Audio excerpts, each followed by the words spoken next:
के प्रदेश अध्यक्ष आदित्य साहू ने प्रेस कॉन्फ्रेंस की और कांग्रेस पर निशाना साधते हुए कहा कि कांग्रेस ने सारी सीमाएं लांघ दी हैं। वो खुद हॉर्स ट्रेडिंग कर रही है। हम लोगों की संख्या कांग्रेस से ज्यादा है। बीजेपी इन सब चीजों पर विश्वास नहीं करती।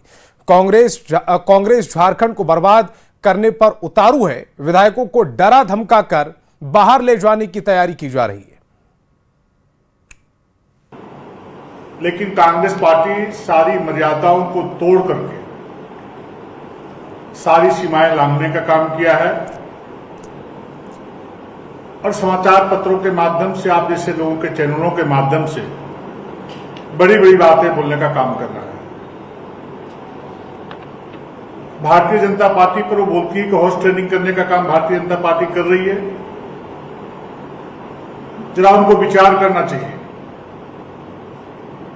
कि कांग्रेस के कितने सदस्य विधानसभा में हैं और भारतीय जनता पार्टी के कितने सदस्य विधानसभा में। जो खुद हॉर्स ट्रेडिंग करने का काम कर रहा है, 16 विधायक रहते हुए बड़ी बड़ी बातें कर रहा है। भारतीय जनता पार्टी के 21 विधायक रहते हुए, चूंकि हमारे साथ संख्या बल नहीं है, हम जोड़ तोड़ की राजनीति नहीं करते, खरीद फरोख्त की राजनीति नहीं करते हैं। हम जैसे लोग भी चाहते तो खरीद फरोख्त करके हम किसी न किसी कार्यकर्ता को उतार करके राज्यसभा चुनाव जीत सकते थे।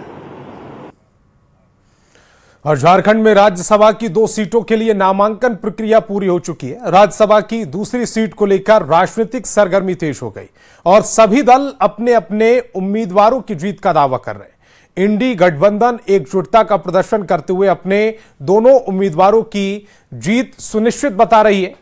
कांग्रेस नेताओं का कहना है कि गठबंधन के सभी विधायक साथ हैं और दोनों सीटें उनके खाते में जाएंगी।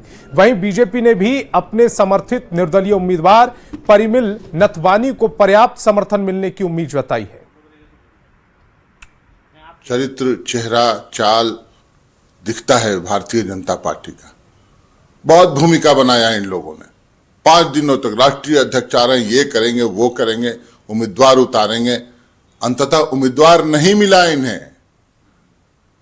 अब एक निर्दलीय उम्मीदवार को समर्थन देने की बात ये करते हैं।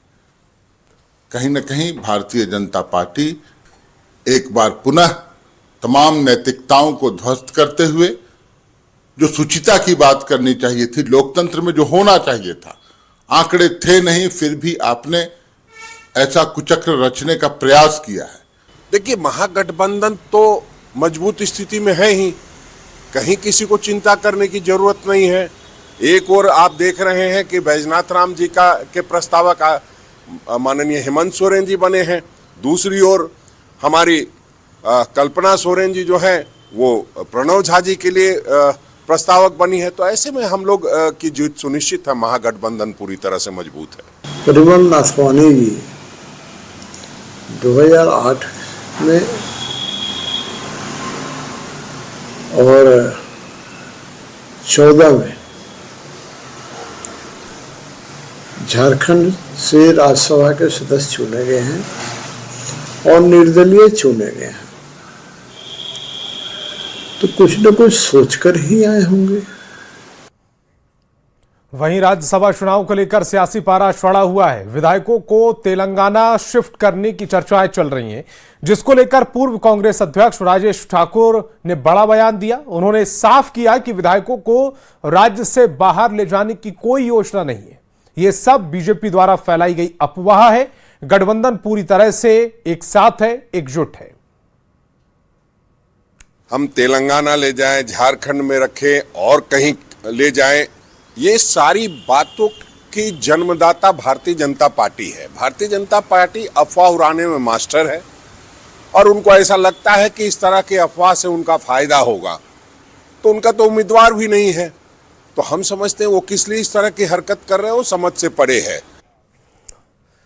राज्यसभा की 2 सीटों को लेकर आजसू सुप्रीमो सुदेश महतो ने भी जीत का दावा किया। उन्होंने कहा कि एनडीए के पास 24 विधायकों का समर्थन है और उनके लिए यह कोई चुनौती नहीं है। उन्होंने कहा कि असली परीक्षा महागठबंधन की है। साथ ही परिमल नथवानी को अनुभवी उम्मीदवार बताते हुए पर्याप्त समर्थन मिलने का दावा किया। मुक्ति मोर्चा, कांग्रेस और हमारा भारतीय जनता पार्टी एनडीए समर्थित जो कैंडिडेट आएंगे, इसमें हमारी परीक्षा नहीं है। हमारे वोट 24 है, एनडीए के वोट 24 है। कैंडिडेट समर्थन मांगा, कैंडिडेट दिया गया है। परीक्षा तो उनकी होगी कि अगर इसके बाद भी उनके दो कैंडिडेट का चयन नहीं हो पाता है तो निश्चित रूप से आपको मानना पड़ेगा कि कहीं ना कहीं मुख्यमंत्री जिस गठबंधन का नेतृत्व कर रहे हैं वो कहां खड़े हैं, वो किस रूप से खड़े हैं, ये प्रश्न चिन्ह होगा।